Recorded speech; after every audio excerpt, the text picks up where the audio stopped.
గత 5 సంవత్సరాల పాలనలో పరిపాలనను గాలి కుదిలి ఇప్పుడు ఉన్న ఫలంగా రాయలసీమ ప్రాంతంపై వైఎస్ జగన్కు ఉన్నట్లుండి ప్రేమ పుట్టుకురావడం హాస్యాస్పదంగా ఉందని ఎమ్మెల్సీ భూమిరెడ్డి రామ్గోపాల్ రెడ్డి అన్నారు. శుక్రవారం తిరుపతి ప్రెస్ క్లబ్లో జరిగిన మీడియా సమావేశంలో ఆయన మాట్లాడారు.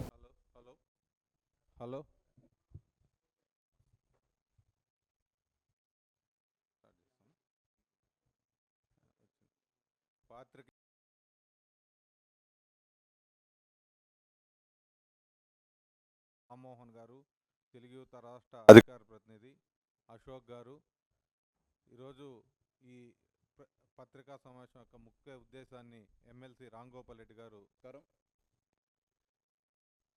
గత కొన్ని రోజులుగా ఏమాత్రం పని పాట లేని వైఎస్ఆర్సీపీ నాయకులు రాయలసీమ ప్రాంతానికి ఎన్డీఏ కూటమి అన్యాయం చేస్తోంది. 2019-24 మధ్య కాలంలో రాయలసీమలో స్వర్ణయుగం నడిచింది. ఈ సమస్యలపైన మేము పోరాడుతామని చెప్పి నానా యాగి చేయడం జరుగుతోంది. ఈ సందర్భంగా జగన్మోహన్ రెడ్డి గారికి, ఆ పార్టీ నాయకులకు నేను సూటిగా ప్రశ్నిస్తూ ఉన్నా. తెలుగుదేశం పార్టీ 1982లో స్థాపించినప్పటి నుంచి రాయలసీమ ప్రాంతం అభివృద్ధి చెందిందా? జగన్మోహన్ రెడ్డి గారు ముఖ్యమంత్రిగా ఉన్న 2019-24 మధ్య కాలంలో అభివృద్ధి చెందిందా అనే దానిపైన ఎక్కడ ఏ వేదిక నుంచి అయినా సరే మీతో చర్చించేదానికి సిద్ధంగా ఉన్నామని చెప్పి సవాల్ చేస్తా ఉన్నా. ముఖ్యంగా రాయలసీమ ఎత్తిపోతల పథకం గురించి మాట్లాడుతూ ఉన్నారు. రాయలసీమ ఎత్తిపోతల పథకాన్ని ప్రారంభించింది వైఎస్ జగన్మోహన్ రెడ్డి గారు ముఖ్యమంత్రిగా ఉన్నప్పుడు. మేము కాదనడం లేదు. ఎప్పుడు 22/2/2020 సంవత్సరంలో జగన్మోహన్ రెడ్డి గారు రాయలసీమ ఎత్తిపోతల పథకానికి శంకుస్థాపన చేయడం జరిగింది. శంకుస్థాపన చేసిన కొద్ది రోజులకే, అంటే అదే ఏడాది అక్టోబర్ 27వ తేదీన ఈ రాయలసీమ ఎత్తిపోతల పథకానికి ఎలాంటి అనుమతులు లేనందున మీరు ఈ పనులు ఆపివేయమని చెప్పి నేషనల్ గ్రీన్ ట్రిబ్యునల్ ఆదేశించడం జరిగింది. మీరు పనులు ఆపేయని చెప్పి. తర్వాత కొంత పనులు చేయడం జరిగింది. అంటే 3,500 కోట్ల రూపాయల ఎత్తిపోతల పథక నిర్మాణానికి సంబంధించిన ప్రాజెక్టులో ఒక నిర్మాణ సంస్థ ఏం చేసింది, ఎలాంటి పనులు చేయకుండా లిఫ్టుకు సంబంధించిన మోటార్లను తీసుకొని వచ్చి ఆడ తెచ్చి ఆడబెట్టి 900 కోట్ల రూపాయలను బిల్లుగా చేసుకోవడం జరిగింది. తర్వాత కూడా కొంత పనులు బిల్లులు ఇచ్చే విషయం ఎన్జీటీకి, అంటే ఎవరైతే తెలంగాణ రాష్ట్ర సమితికి సంబంధించిన మహబూబ్ నగర్ జిల్లా వాసి ఫిర్యాదు చేశాడో ఆయన మళ్ళీ కూడా ఎన్జీటీకి ఫిర్యాదు చేయడం జరిగింది.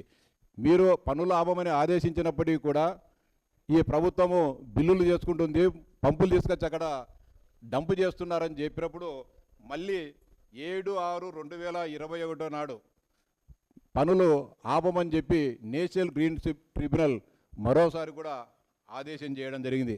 ఒక్క రూపాయి అయినా సరే లాయర్లకు ఖర్చు పెట్టినావా సూటిగా చెప్పాలని చెప్పి జగన్మోహన్ రెడ్డి గారిని, ఆ పార్టీ నాయకులు నేను డిమాండ్ చేస్తా ఉన్నా. అంటే రాయలసీమ మీద అంత ప్రేమ ఉండేవాళ్ళు ఈరోజు నానా యాగి చేస్తున్నారు. రాయలసీమ లిఫ్టు, రాయలసీమకు ప్రాణాధారం దీన్ని చేయాలని చెప్పి ఈరోజు కూడా ఎన్జీటీలో స్టే ఉంది. ఇప్పుడిప్పుడే దాన్ని ఎన్జీటీలో స్టే ఎత్తివేసేదాన్ని మేము ప్రయత్నం చేస్తుంది ఈ ప్రభుత్వము. వాటిని ఏమాత్రం కూడా ప్రయత్నం చేయకోకుండా ఎప్పుడైతే ప్రతిపక్షంలో ఉంటారో అప్పుడు రాయలసీమ మీద జగన్మోహన్ రెడ్డి గారికి ప్రేమ పుడుతుంది. గతంలో రాజశేఖర రెడ్డి గారు కూడా 1984-89 మధ్య కాలంలో అన్న నందమూరి తారక రామారావు గారు రాయలసీమ ప్రాంత అభివృద్ధి కోసం, రాయలసీమ ప్రాంతంలో శాశ్వత కరువు నివారణ కోసం హంద్రీనీవా సుజల స్రవంతిని, గాలేరు నగరి సుజల స్రవంతిని, తెలుగంగ ప్రాజెక్టులను ప్రారంభించడం జరిగింది.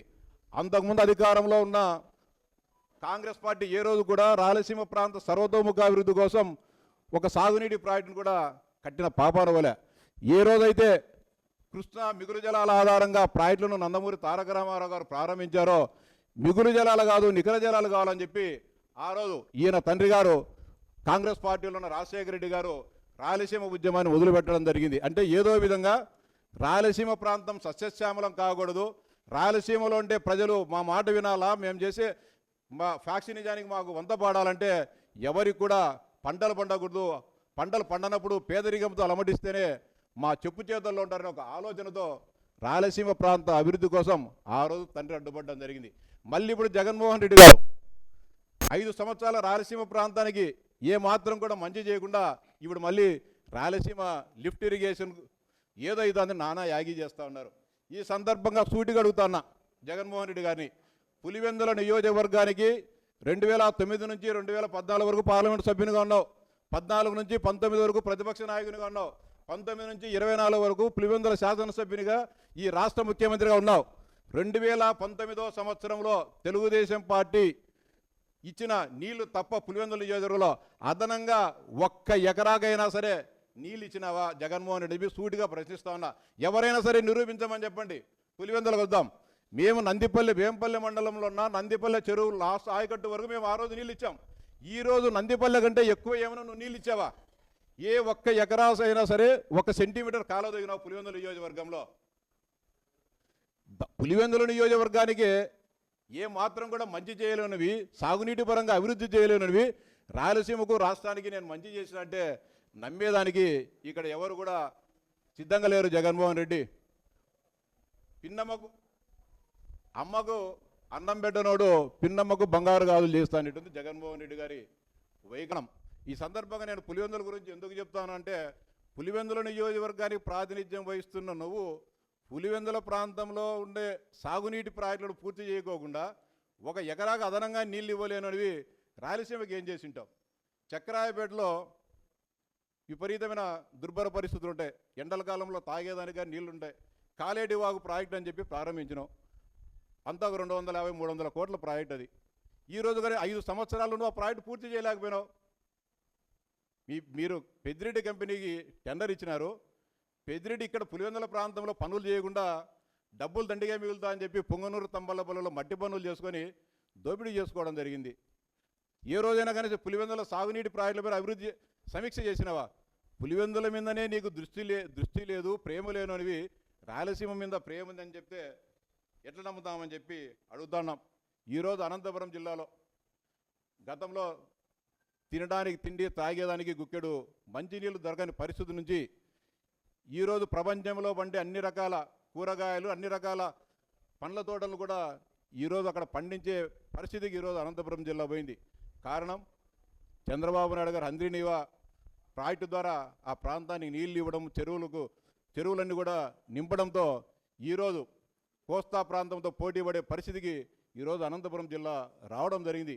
ఇంకా కొన్ని 2-3 నియోజకవర్గాలకు సాగునీరు అందించే కార్యక్రమానికి కూడా ఆ పనులు కూడా జరుగుతూ ఉన్నాయి.